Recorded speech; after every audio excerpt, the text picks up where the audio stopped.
Olá, pessoas! E vamos para a nossa sexta aula do nosso curso de astronomia. E na aula anterior nós abordamos sobre a lei de gravitação universal de Newton e quais foram suas implicações. E hoje nós iremos falar um pouco sobre estrelas. Então a gente vai falar sobre formação, evolução e morte das estrelas. Afinal, são as estrelas as estruturas de fundamental importância para o nosso universo, já que é nela que são sintetizados a maior parte dos elementos químicos da nossa natureza. Então, bora lá para mais um vídeo.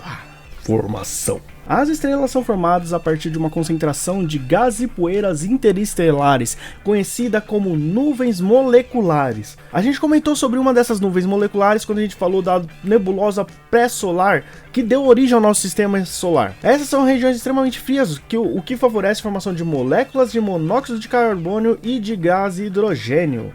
Quando a densidade dessa nuvem molecular atinge um limite, a gravidade dentro dela faz com que ela entre em colapso.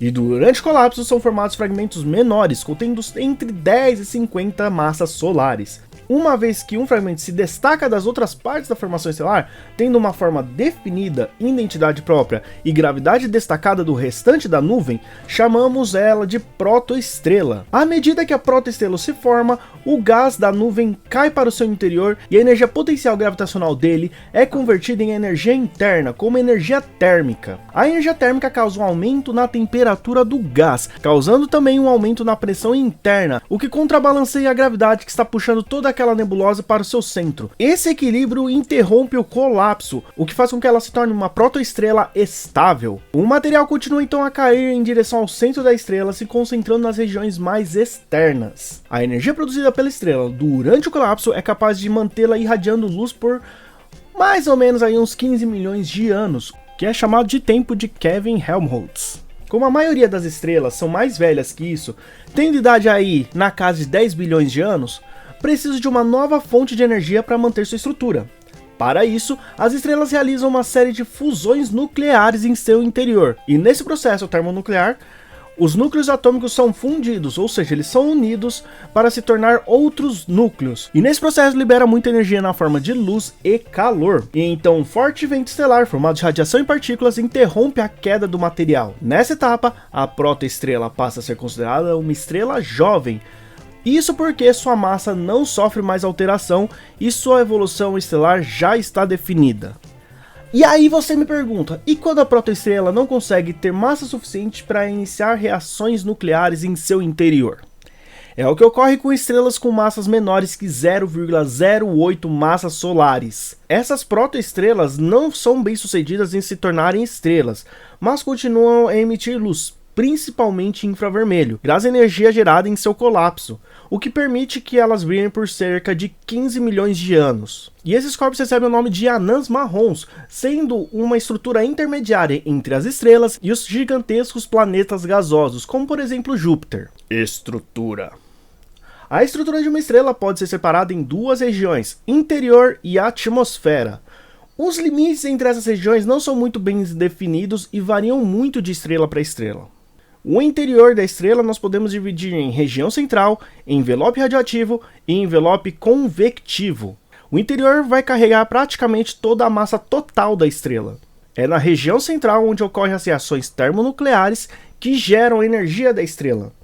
Já o envelope radioativo é a região onde a energia é transportada através de radiação, enquanto o envelope convectivo é a região onde a energia é transportada através de convecção. Os limites dessas regiões variam muito de estrela para estrela. No caso de estrelas com muita massa, a região convectiva fica mais próxima do núcleo do que a região radioativa. E estrelas com massa pequena, aproximadamente aí 0,4 vezes a massa do Sol, não existe zona radioativa, apenas zona convectiva. A fotosfera é a região mais externa do envelope radioativo ou do envelope convectivo. É na fotosfera que é emanada a luz da estrela. Nela que se originam também os efeitos como manchas, flares e protuberância. A cromosfera é uma região rarefeita onde ocorre a transição entre a fotosfera e a coroa, fazendo parte da atmosfera da estrela. É uma região de coloração alaranjada e com espectro de emissão, o que indica a presença de gás quente ionizado. Entre a atmosfera e a coroa existe a região de transição, onde a temperatura aumenta bilhões de graus muito rapidamente numa distância muito pequena. E a coroa é uma região extremamente rarefeita e na parte mais externa da atmosfera da estrela. Ela é formada por gases quentes em evaporação e responsável pelos ventos solares, que são fluxos intensos de partículas subatômicas que atingem a velocidade maior que a velocidade de escape da estrela. Classificação. As estrelas podem ser classificadas em 7 categorias de acordo com sua temperatura e coloração. As estrelas do tipo O possuem temperaturas superiores a 25.000 Kelvin e uma coloração azulada. As do tipo B têm temperaturas entre 11.000 Kelvin e 25.000 Kelvin e também possuem uma coloração azulada. Já as estrelas do tipo A têm temperaturas entre 7.000 Kelvin e 11.000 Kelvin e têm uma coloração amarelada. E as estrelas do tipo F têm temperaturas que variam de 6.000 Kelvin até 7.000 Kelvin, e elas também têm uma coloração amarelada. As estrelas de tipo G têm temperaturas entre 5.000 Kelvin e 6.000 Kelvin e têm coloração amareladas e alaranjadas.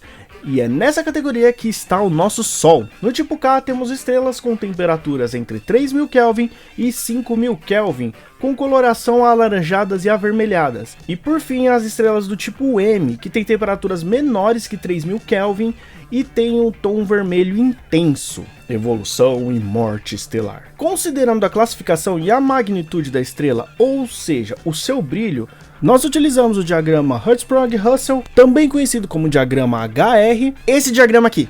E no caso do diagrama HR, o eixo vertical representa a magnitude absoluta, ou seja, a luminosidade, o brilho dessa estrela. E no eixo horizontal nós temos a temperatura da estrela, classificada de acordo com os tipos que nós acabamos de ver. E analisando essas duas grandezas, nós conseguimos posicionar a estrela dentro desse diagrama.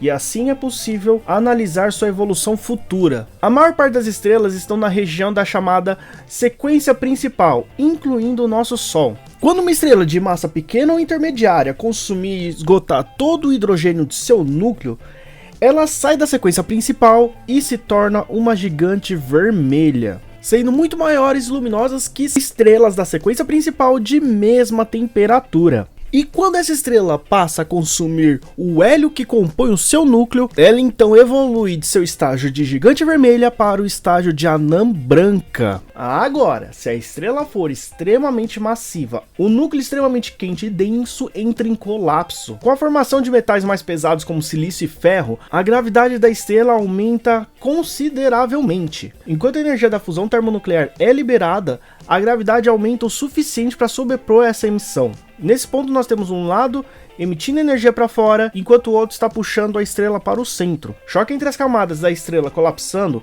causa uma ejeção das suas camadas mais externas, e junto com elas são enviados os elementos químicos produzidos pela estrela no espaço, num processo semelhante a uma explosão que nós chamamos de supernova. Após essa explosão, toda a estrutura estelar passa a se colapsar, se tornando cada vez mais densa e compacta, podendo dar origem a uma estrela de nêutrons ou até mesmo a um buraco negro. E essas são as informações sobre classificação, estrutura, surgimento e evolução estelar. E agora sabemos um pouco mais sobre aquelas que são consideradas as fornalhas do universo, onde grande parte dos elementos químicos conhecidos são criados. E eu espero que nossa aula tenha sido proveitosa, pois nosso próximo assunto será galáxias.